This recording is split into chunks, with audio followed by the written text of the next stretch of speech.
October 2ஆம் தேதி காந்தி ஜெயந்தியை முன்னிட்டு சிவராம் கலைக்கூட மாணவர்கள் லக்ஷ்மி பல் மருத்துவமனை ரோட்டரி கிளப் பொருணை எல்லாருமே சேர்ந்து குடை ஓவியம் பண்ணுறோம். அதாவது இது எது பற்றினா போதை விழிப்புணர்வு. குழந்தைகள் கிட்ட இப்போ நிறைய போதைப் பொருட்கள்லாம் சின்ன பிள்ளைங்க கூட பழக ஆரம்பிக்கிறனால போதை விழிப்புணர்வு ஏற்படுத்தணுங்கிறதுனால குடை ஓவியமாக போதை விழிப்புணர்வு ஓவியம் பண்ணியிருக்கோம். இதில் சுமார் 70 மாணவர்கள் சின்ன பிள்ளையிலேருந்து இப்போது காலேஜ் படிக்கிறவங்க ஸ்கூல் படிக்கிறவங்க எல்லாருமே சிவராம் கலைக்கூட மாணவர்கள் எல்லாரும் சேர்ந்து இங்கே எங்கள் கிளாஸில் படிக்கிற எல்லாருமே ஓவியம் வரைஞ்சிருக்கோம்.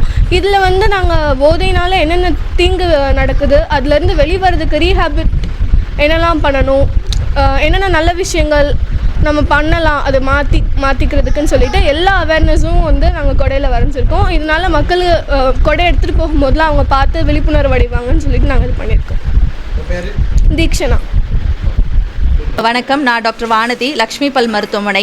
இந்த லக்ஷ்மி பல் மருத்துவமனை கடந்த 23 ஆண்டுகளாக இந்த வண்ணாரப்பேட்டில் இயங்கி வருது. நாங்கள் இப்போ ஆஃப்லேட் நிறைய மவுத் கேன்சர்ஸை பார்க்குறோம். இதுக்கு காரணம் குழந்தைகளுக்கு நடுப்புற நிறைய போதை பழக்க வழக்கங்கள் இப்போ புதுசாக ஏற்பட ஆரம்பிச்சிருக்கு.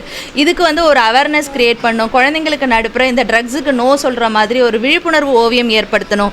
அதுக்கு இந்த காந்தி ஜெயந்தியை நம்ம பயன்படுத்திக்கிட்டு சிவராம் கலைக்கூட மாணவர்கள் எல்லாரும் சேர்ந்து ரோட்டரி கிளப் ஆஃப் பொருணை அவங்களும் இணைந்து நாங்கள் 3 பேரும் இணைந்து இந்த மாணவர்களுக்கு நடுப்புற ஒரு விழிப்புணர்வை ஏற்படுத்துறதுக்காக இந்த ஓவிய கண்காட்சியை ஏற்படுத்தியிருக்கிறோம்.